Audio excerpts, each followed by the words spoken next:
Well, thank you both so much for joining me on Miss Crystal Chats. It's a privilege to have you both on. How are you today? Yeah, we're good, and thanks for having us on. It's lovely to see you again. We I'm don't sweating though. we don't see It's many so people hot. these days with this lockdown. I But know it's crazy, isn't it? What have you been doing during the lockdown?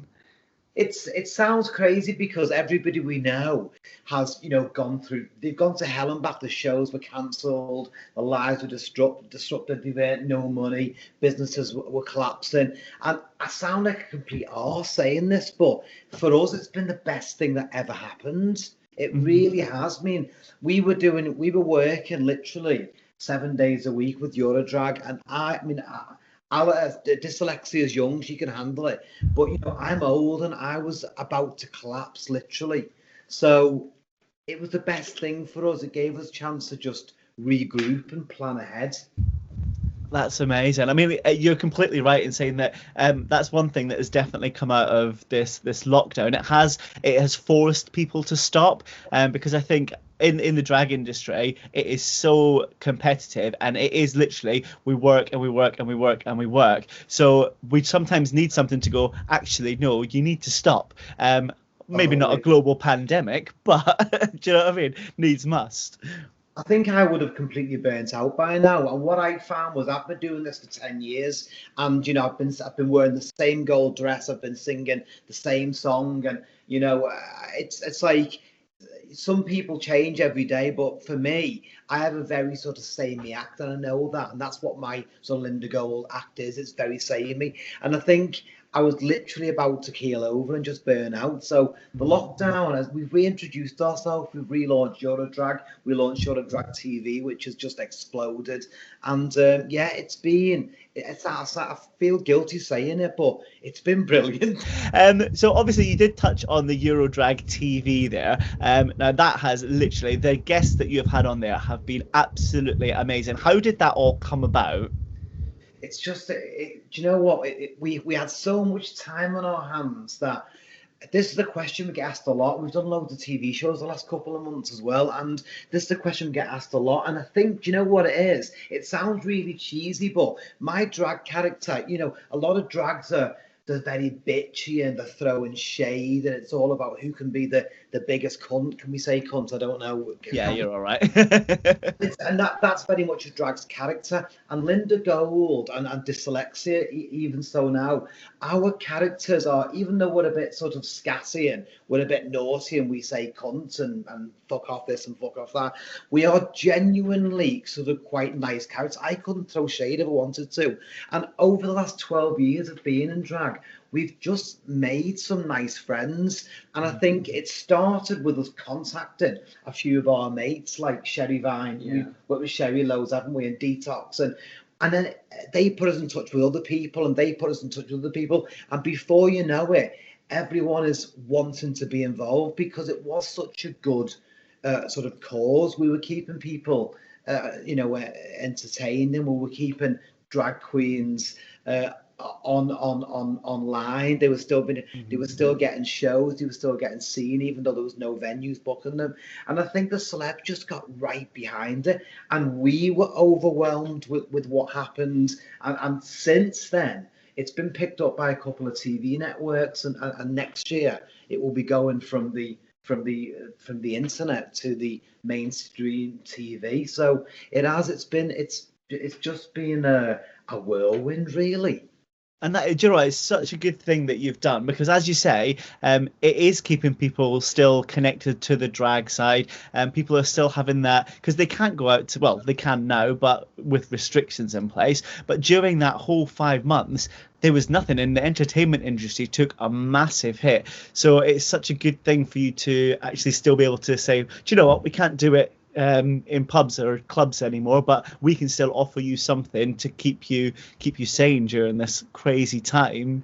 especially the people on their own. I mean, we had each other because we're as well as drag partners, we're also life partners, and we live together. But for the people stuck on their own, they must have been going insane. But we were giving them the chance to come on the show, have a bit of banter, have a bit of a laugh with us, get the drag show. And we had those two silly contests, didn't we? The Britain Europe Shadiest Cunt, and we had the Going for Gold. And we got, I think it was 24, 35 queens involved in that. So people were getting to dress up, and yeah, it just kept everybody motivated and alive. And I think the celebs saw that, and like everybody else, we weren't taking any money from it.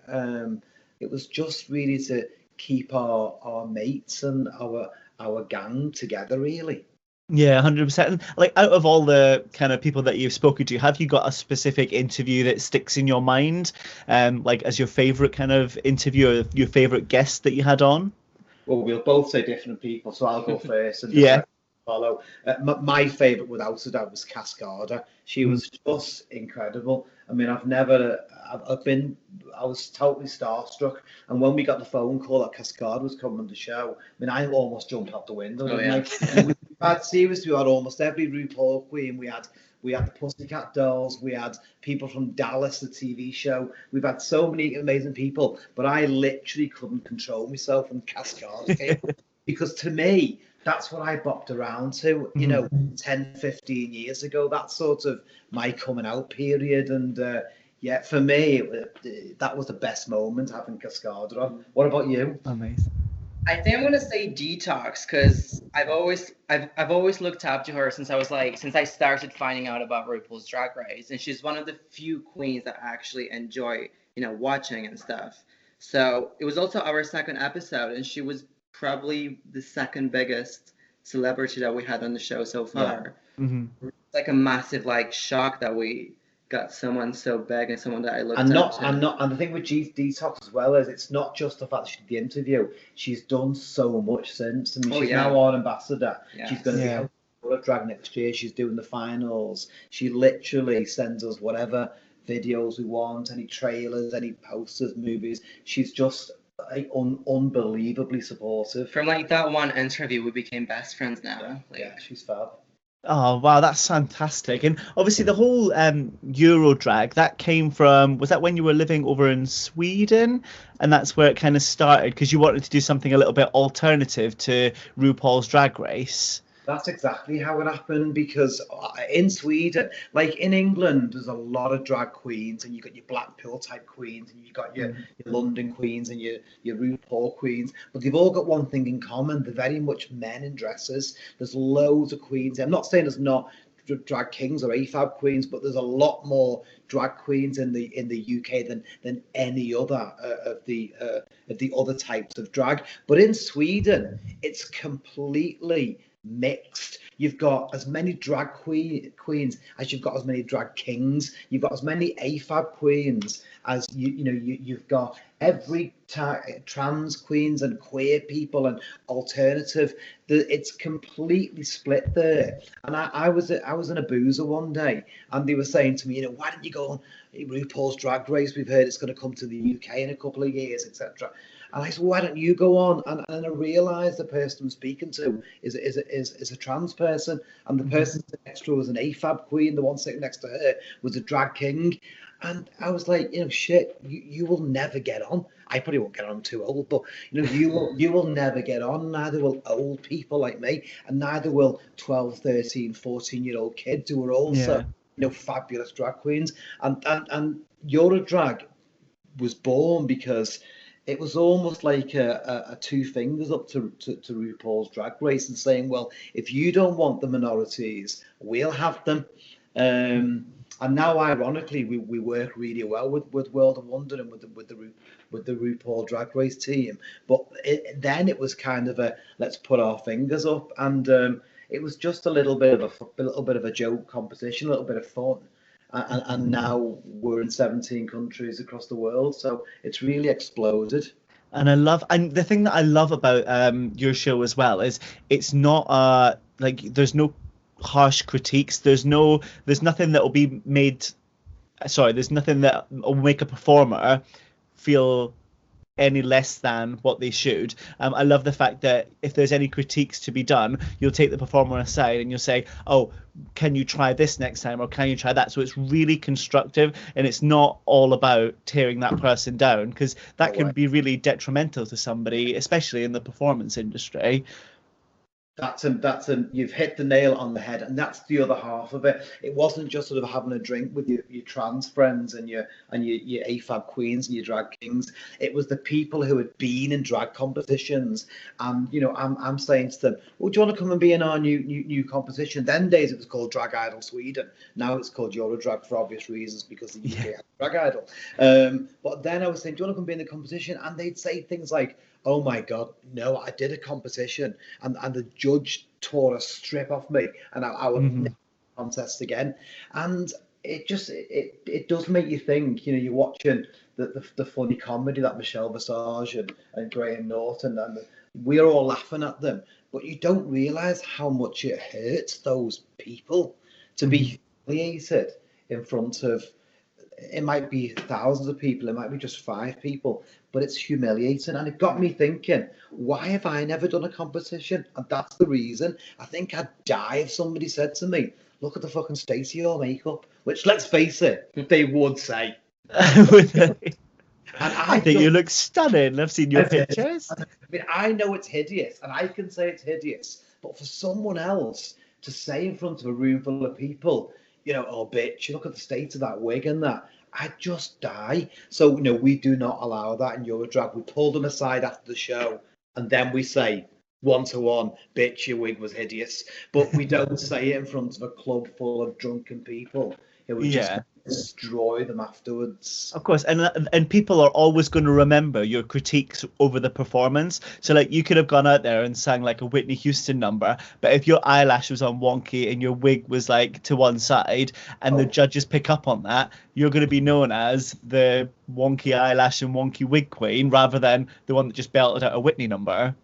Absolutely spot on. We've just done a deal with the 2 TV stations covering Eurodrag next year, one in the UK and one in Europe, and both of them jumped on it because we didn't have this Simon Cowell kind of critique. They loved the fact that it was more about just giving people support as opposed to just slating them to get network viewers. Yeah, definitely. And like, because myself, and because I've got a drag partner as well, we actually did the X Factor in 2018, and we got through to the 6-chair challenge and things, and it is so soul destroying. The 6-chair challenge is literally just put there to mentally destroy you, because we got a C, and then you've got people that are shouting for you to get rid of you, and you just sit there and it's like someone's punching you in the side, and you just have to kind of smile and go, okay. How do you pull yourself back? You see, I couldn't go through that. I just couldn't go through it.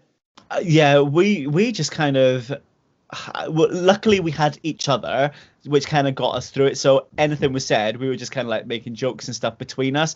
But like, as little kids going through this, like obviously 16-year-old, 15-year-olds going through that, I don't know how they would ever come back for that if they got that kind of rejection. We're kind of a bit older, but still, you kind of think, oh, damn, that was a bit of a nippy one. In season 1 of Eurodrag, because we're actually 5 seasons in, but for the first 3 years, it was called Drag Idol. But then we came to the UK. We were all over Europe except for the UK, and we had to change the name because of UK Drag Idol. But we're sort of 5 seasons in, and I remember the last couple of seasons we'd have 13, 14-year-old kids in. And I've got a 15-year-old daughter. She was 15 yesterday. And the prospect of standing there and saying to a 13-year-old kid who's tried her best, maybe she was awful, but she's tried her best, gone on that stage. Who's the one in stilts? The one in stilts that day. She came walking in with a pair of stilts on. Oh God, I forgot her name. Vera somebody. Oh, Vera Boulay. Oh, yeah, I know her actually. Yeah. Yes. Stilts, and I liked her, but a few of the people saying, oh, the sound quality, blah, blah, blah, blah, blah. But the prospect of saying anything, she made all this effort. She drove all the way. She was, for her age, she was fab. She had these amazing stilts on. Yet the sound quality wasn't great. And all I was thinking was, if she was on Drag Race or in Drag Idol or in any of these competitions that just that just slate them, which is 99% of them, she'd be scarred for life. Yeah, yeah. And what I really love is because you have created a safe space for young people to go and support other drag artists. And I think that is something that's really, really important because growing up, I was from a very small town in the middle of Scotland and we didn't have a drag scene. We didn't even have a gay scene or anything up there. And my first taste of drag was like when I was 22 and I went to Brighton for a night out. So I think it's amazing that you're bringing that to the younger people, and a lot of the RuPaul queens, they are over 16, as in like if you go to watch their show you've got to be over 16, so they don't really get to see and meet drag performers up close. So I think you've opened the door for them to go and actually enjoy drag at an earlier age. And not just young people, love. It's there was a drag queen in our Swedish competition, Miss Tampman, and she's in her 80s, and Wow. who was in Helsinki. She was a TV presenter. She must have been at least 75, 76. Something like that. And, these people would never get on Drag Race, but it doesn't matter whether you're 12 or whether you're 90. You can still do Eurodrag and you can still get on stage and not just get on stage, but you can still join the family afterwards. That's a big thing with Eurodrag. Mm-hmm. The amount of people who have made mates. We bump into groups now and we see them with people they bumped into on the community groups or the support groups or at other competitions, and they've now got a huge circle of drag mates. As you pointed out then, you were 22. I mean, I was 32 before I found a drag friend, because I didn't know how to find one. So, yeah, it's nice that they've all found each other and they've become like best friends and sisters, and they've all started their little drag families because of Eurodrag. It's just lovely. I love that. And obviously, working with your other half, how does that? How do you have like work time and normal time? Do the two mix, or how is it working with your other half? In the beginning, it used to be difficult to find that balance, but now we have cutoff points where we don't talk about work outside of work, if that makes sense. So, those two don't mix up. Mm-hmm. Sometimes when we're in drag, we have to we kind of treat each other like we would treat each other as boys, but that doesn't really work. No. Do you know what I mean? I think the easiest way to do it, I've been doing it like Dys Alexia. She has probably the more fans and more Instagram followers. People seem to like her more than they like Linda Gold. But I have got the most experience when it comes to performing and doing clubs and speaking to the owners. So I think in work, it's treated like boss and employee. Yes. I know it's not a nice way of putting it, but like Dys Alexia, it just accepts in work that there has to be someone in control, someone has to be an assistant, and it just works. And then when we get home, we're just completely equal. Yeah, I love that. I love that. So, like, when you put on all the drag makeup and everything, do you feel that your character changes, or are you just pretty much the same? How does that transformation take place? For me, it's complete. We'll answer this separately, but for me, it's completely different. And going back to the lockdown question earlier, when we were being a bit cheeky, saying, the lockdown's been great for us, and I feel bad for everybody else, but it genuinely has. There's one thing it hasn't been great for, because I've not been Linda Gold outside in bars and clubs. That's when I do come to life, because I'm actually quite boring as a guy, and I don't want to go out. I wouldn't say I'm socially awkward, but I'm quite antisocial. You like your own space. I love my own space. I love it. I could just happily stay in the apartment and just, have friends over or watch Netflix. And going out, Linda Gold is my totally. Well, you've seen you've seen her out. I mean, everybody would say the same. She's just mental, climbing on people's heads. I don't know how I'm going to do social distancing because I can't sing, I can't dance, I can't do makeup. My only talent is climbing on people's heads and whacking them with a dildo, and I'm not allowed to do that anymore. So it's Linda and Mikey are just completely different people in every way. This. At the beginning, when I started doing drag, it was like two completely different personalities. But since we've started doing a lot of shows most days, Dys Alexia has become a part of Alan. So I came to this point where I couldn't like differentiate like Alan with Dys Alexia, and like so it became like one person. I agree. They are like the same person. I sometimes don't even recognise whether Alan's got a wig on or a dress on because it's just he's the same person whether he's this. Yeah. Whereas I am 100% Completely different different. person. Yeah. Like night You and saw me day. now, you know, I've got a long beard and I'm just sort of dressed in workman's clothes because I also have a day job. I'm also a key worker in the day, and I just have a completely different life. Oh, fantastic. So when you're out on the road, I'm pretty sure you've done loads and loads of shows before. Has anything ever gone wrong in a show, or have you got any like funny stories from the road that you can remember? Here's the problem. I have the worst memory ever. The worst. But the one that will stand out for me because it's used in the opening credits of on our Eurodrag TV show. We have an opening credit where I fall off a table. Hit or miss. And yeah, it's a part of all hit or miss. And I was in Benidorm. And I was jumping on the tables, didn't realise they were plastic. And this was caught on camera. If Jeremy Beadle would still be alive, I would have got 250 quid off or candid camera.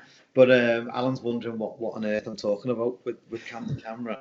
And I literally jumped on a table singing I Want to Dance with Somebody. And the table collapsed and I went completely off with a tip on my back. I mean, Howard and Dys beyond me. And it's all caught on camera and we use it in the opening credits now for hit or miss. But I just stood back up and sung and carried on singing, nothing happened. And then afterwards, when the show had finished, to say I was black and blue was an understatement. But you know what? You don't know. You'll know you're a performer. You've done the X Factor, Britain's Got Talent. You just, the adrenaline just takes over, doesn't it? And it just yeah. You know, I broke my finger, I broke my arm, I've done various things, but that was the one that was caught on camera. But you don't realise you've broken something or you've cut yourself, or you don't realise until after the show, because the show, no matter what goes wrong, the show must go on. Yeah, you're completely right. So what I've been asking everybody on the Miss Crystal chats is if you could go back in time and see your younger self and had to have a conversation with your younger self and you had any advice, what would that be? So if we go Linda first. Me. This is a tricky one because I did an interview recently called Extraordinary People. It's a TV show just last week, hasn't been aired yet, and it was quite sort of a personal, in-depth detail. They kind of asked that question, and I sort of went on a bit about how I don't regret coming out so late in life because I've now got a daughter, I've got a business, and I've kind of in a position that I'm very sort of happy financially, and I've got a great daughter, a great partner, and a lovely home, and I said on that show, which is going to be sort of televised next week, no regrets. I'm so happy I left everything till I did. But since I've watched that show back, it very much goes on about how I was unable to come out as a young person because I was from a homophobic town and my family they didn't like gay people and blah blah blah blah blah. And I spent sort of half an hour saying to the presenter of that show, I don't regret anything because I have this and this now. But since I've watched that show back, I've thought, you know what, I do fucking regret the fact that I lived in an era when you had to hide in the closet. And it's going to contradict that TV show a little bit when it airs, but I do regret that. And I would say to my younger self, don't care whether you're going to upset your family or whether you're going to upset your work colleagues. Just don't wait until you're 30 to come out. Just don't even come out. Just, when you realise at 12, 13, 14 that you're gay, just get on with it. And don't make a big ordeal about, I'll come out in 6 months, I'll come out in 12 months, I'll come out in 2 years. just be yourself and just get on with it. Like, I have a 15-year-old daughter, and I hate the thought of her ever having to come out if she was gay, straight, lesbian, whatever. It should just be natural. Does that make sense? Yeah, 100%. It's just be who you are, and people should just be accepting. So sometimes you might have a boyfriend, sometimes you might have a girlfriend. Just be accepting. It doesn't matter. So that's what I'd tell my former self, to just, not, I don't regret coming out so late, because I have everything I've ever wanted. Yeah. But looking back after watching the footage of that show and going through the turmoil of seeing that 30-minute interview, and it was shocking to watch it back. I would now say to my younger self, just get out as early as possible. Yeah. And what about yourself, Dys? What would you say to your younger self? Well, I don't really regret anything, because if I did, and I would change something that I did in the past, I wouldn't be where I am today. So in that respect, I don't regret anything. But what I would say to myself if I was younger, I tried to commit suicide when I was around 12 years old, because I was really badly bullied at school and stuff, and because no one really understood. Because I lived in Romania in the past, and that's like a really, homophobic, sexist, all those bad stuff kind of country and culture, and no one really understood what gay meant, or why would you even like a guy, or so it was a really hard time. And I never thought I would get out of that mindset and out of that country. But, after I committed a few times, and for all that stuff that I went through with suicide and self-harm, I've come to the UK, and I met Mikey, obviously. But before I met Mikey, I wanted to go to university, and I wanted to do psychology and all that stuff. But in some way, I'm glad I didn't, because now I am here today, and I probably am happier than I would have been if I went to uni and I did all that psychology and all that, what I thought people would want me to do. So I would just say to my younger self, just follow your instincts and your heart. Thank you so much, both of you, for agreed to take part in the interview, and obviously for sharing a lot of personal things, and also what is going on in the future. What I'll do is I'll make sure that I put lots of links down in the bio, so that people can follow Eurodrag and Eurodrag TV, and keep up to date with everything that's going on with you guys in the future. Fantastic. Amazing. Thank you so much, both. See you soon. Thank you so much for having us. Cheers. Thank you. Bye.